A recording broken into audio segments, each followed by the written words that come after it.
Hallo, heute sind wir im Tiergarten Mönchengladbach.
Heute unsere Präriehunde umgesetzt, in ihr ursprüngliches Gehege wieder zurück. Das haben wir umgebaut, weil die Tiere eigentlich nie zu sehen waren und nur rauskamen, wenn die Besucher schon zu Hause waren. Dann sind die also losgestürmt und haben ihre Anlage bespielt und da hat dann leider eben kein Besucher was davon. Wir wollten aber gerne diese Tierart behalten, weil sie sozial lebend ist, weil sie niedlich sind, weil eigentlich immer Action drin ist. Nur eben bei uns war das nicht der Fall. Und dann haben wir eben analysiert, was ist denn eigentlich an dieser Anlage falsch, was funktioniert da nicht richtig, warum zeigen sich die Tiere nicht, was ist für die unangenehm. Und dann war ziemlich schnell klar, dass es einfach daran liegt, dass es ein Loch war. Und ein Loch heißt für die Tiere, sie können nicht rausgucken. Und die Fressfeinde von so einem Präriehund kommen eben auch aus der Luft. Und wir haben hier durchaus Reiher, wir haben hier einen Bussard fliegen und ähnliches. Und auch die Besucher gucken ja von oben rein. Und das ist jeweils dann immer ein Raubtier, was von oben kommt und eben eigentlich so ein Präriehund dann packen würde. und dann huschen die natürlich rein, beziehungsweise kommen gar nicht erst raus. Das heißt, sie sind dann eben zu der nächtlichen Lebensweise übergegangen. Das haben wir ihnen dann auch noch einfacher gemacht, weil das eben das Futter dann abends auch noch drin stand. Ja, und dann bleibt man eben tagsüber im Bett und geht dann abends erst raus, schlägt sich dann den Bauch voll und geht dann morgens wieder ins Bett. Also so, wie es eben eigentlich nicht sein soll, damit wir sie sehen können. Und dann sind wir dazu übergegangen, haben die Tiere rausgefangen, haben ein Übergangsquartier für sie geschaffen im Affenhaus. Und schwupps, da waren sie auch gleich zu sehen. Also die Besucher haben sie eigentlich gar nicht gestört, auch wenn die eben auf gleicher Ebene mit ihnen waren. Aber sie guckten eben nicht mehr von oben ins Gehege. Das hat uns nochmal bestärkt darin, eben unsere Anlage umzubauen. Wir haben die Anlage einfach verfüllt mit Erde, mit verschiedenen Schichten. Haben dann nochmal in einer bestimmten Höhe einen Untergrabschutz reingesetzt, auch, dass sie also nicht ganz nach unten hindurch verschwinden und vielleicht irgendwo anders wieder rauskommen. Haben dann eben schön Lehm-Ton-Erde-Gemisch uns besorgt, das ordentlich verfestigt, dass sie dann, wenn sie auch selber Höhlen graben wollen, das tun können und da ordentlich was zu buddeln haben. Haben einen Bau vorgegeben aus Betonringen mit einer bestimmten Höhe, wo wir sozusagen erstmal das Nest angelegt haben und von da aus Röhren verlegt, die sozusagen erstmal das Nest vorgeben und ihnen jetzt bei der Umsiedlung ein bisschen Sicherheit geben. Und durch die Röhren können sie eben in ihren Bau rein und raus und die dann eben an verschiedenen Punkten in der Anlage rauskommen. In der Mitte haben wir einen Ring aufgebaut, der mit sehr feinem Quarzsand befüllt ist, dass sie dort ihre Fellpflege betreiben können. Und haben das Ganze mit natürlichen Wurzeln, Stubben sozusagen umbaut oder darauf gestellt, die dann eben auch kleine Höhlen bilden oder sie sich drunter verstecken können, dass sie sozusagen wieder einen Schutz haben gegenüber der Höhe und dem Himmel, dass dann eben, wenn dann doch mal ein Vogel überfliegt, sie nicht gleich in die Erde müssen, sondern eben vielleicht sich eher da runter verkriechen und Schutz suchen und wir sie aber weiterhin sehen können. Das ist so unsere Intention dabei. Natürlich können sie auch auf die Wurzeln draufklettern. Klettern können die sehr gut und dann eben da oben Wache halten beziehungsweise das eben auch als Klettermöglichkeit nutzen. Dann hat unsere Gärtnerin eben Rasen oder Gras eingesät. Wir haben eine Gehegeumfriedung gewählt, die Gitter ist, das grün gestaltet, dass es sich ein bisschen besser in die Landschaft einpasst. Hier oben drumherum haben wir den Überkletterschutz. Die Tiere können ja sehr gut klettern und die würden natürlich an dem Draht hochklettern und dann schwupps aus dem Gehege rausspringen und sich sonst wo im Garten hin verteilen. Das möchten wir natürlich nicht. Also brauchen wir einen Überkletterschutz. Da haben wir eben ein ganz normales Röhrensystem angebaut, sodass sie da nicht rumgreifen können. Und selbst wenn sie das tun würden, würden sie da abrutschen. Das ist halt sehr glatt und da würden sie keinen Halt finden. Ja, wir hoffen, dass es ausbruchssicher ist. Das weiß man aber immer erst hinterher. Aber das ist natürlich eine Familie, die auch zusammen weiter wohnen bleiben will. Und von daher denke ich, selbst wenn vielleicht einer es schaffen würde, rauszukommen, wird er vielleicht auch versuchen, wieder reinzukommen, um bei seiner Familie zu sein. Ja, da müssen wir einfach schauen jetzt, wie sie sich verhalten. Sie haben ja nur schon ein paar Mal rausgelugt hier und schon mal den ersten Grashalm genippelt. Da hoffen wir also, dass da jetzt in den nächsten Stunden, vielleicht Tagen, die Tiere dann doch rauskommen und eben jetzt dann besser zu sehen sind, sowohl für die Besucher als auch für uns, dass wir sie besser managen können, einen besseren Überblick haben.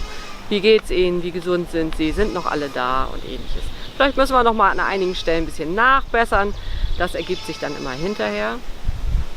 Aber wichtig ist eben, dass diese Anlage nebenher umgebaut wurde, also mit ganz einfachen Mitteln. Und ganz besonders freue ich mich, dass die Tierpfleger und das eigene Personal das alles geschafft hat. Also wir haben keine Firma beauftragt, außer natürlich um die Erde zu bringen und das Material. Aber die Umfriedung hat also unser Schlosser gebaut und angebaut. Die Pfleger haben hier fleißig Sand geschippt und verfestigt. Die Gärtnerin hat es gestaltet und die Grassamen angesät.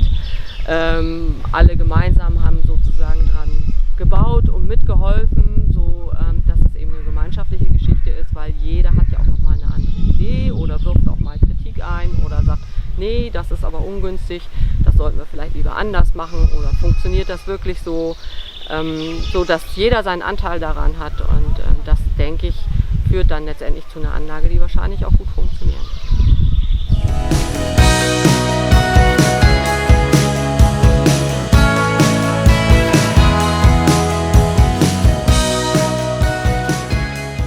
Das Gehege der Zebramangusten ist ja gleich nebenan und das ist baugleich, also absolut identisch. So war das eben bei den Präriehunden auch. Hier sieht man mal, wie tief das letztendlich war. Die Präriehunde hatten ursprünglich auch mal so einen Hügel da drin, der sich dann aber mit der Zeit ja, abbaut. Sieht man ja auch bei den Zebramangusten hier, dass die fleißig am Arbeiten sind. Und wie Sie hier sehen, ist dann immer, man guckt dann immer so rüber und die Tiere können nicht rausgucken, ne, wenn sie tiefer sind. Und dann ist das immer, werden sie immer erschreckt. Das ist immer, als wenn einer kommt und macht Buh. Und dann bleibt man natürlich irgendwann drin. Man will ja nicht immer erschreckt werden. Jetzt ist es angenehmer, man sieht das. Also hier ist gleiche Höhe. Die Nachbarn können sich jetzt also auch gegenseitig begucken. Bisher wird nur geschnüffelt. Da sind die Nasen schon unterwegs. Da sieht man es gerade. Schön, die Nase ist am Wackeln. Na, es riecht alles. Die Nachbarn sind wieder da. Genau, optisch ist es dann vielleicht nicht mehr so wichtig, ob die sich sehen, aber riechen natürlich schon. Und ja, schauen wir mal, ob dann auch irgendwann die Präriehunde mal rausschauen, weil hier haben wir nämlich direkt auch einen Ausgang. Klar, und wenn die dann hier rauskommen, können die natürlich auch ins andere Gehege gucken. Das ist jetzt nicht wie bei unseren Nachbarn, dass man sich begrüßt oder ähnliches, aber natürlich sind Gerüche für Tiere wichtig und das ist natürlich eine Bereicherung, auch für die Zebramangusten. Die Zebramangusten, die haben nicht so ein Problem damit, die haben halt immer noch ihren Berg hier auch, ja, haben ihre Plattform, wo ja auch dann für den Winter die Lampe drüber ist. Die liegen da ganz entspannt, können also auch hier über die Mauer drüber gucken, sehen, die Leute kommen. Und haben eben durch diese Lampe auch und die Bäume, die hier drin wachsen, also das ist so ein bisschen geschützter auch vor den Raubfeinden aus der Luft. Und die sind also ganz normal unterwegs. Hier müssen wir also das Gehege nicht anheben, das funktioniert sehr gut. Die Kolonie ist schon seit vielen Jahren stabil, vermehrt sich. Das läuft also prima, sodass wir da keinen Handlungsbedarf haben.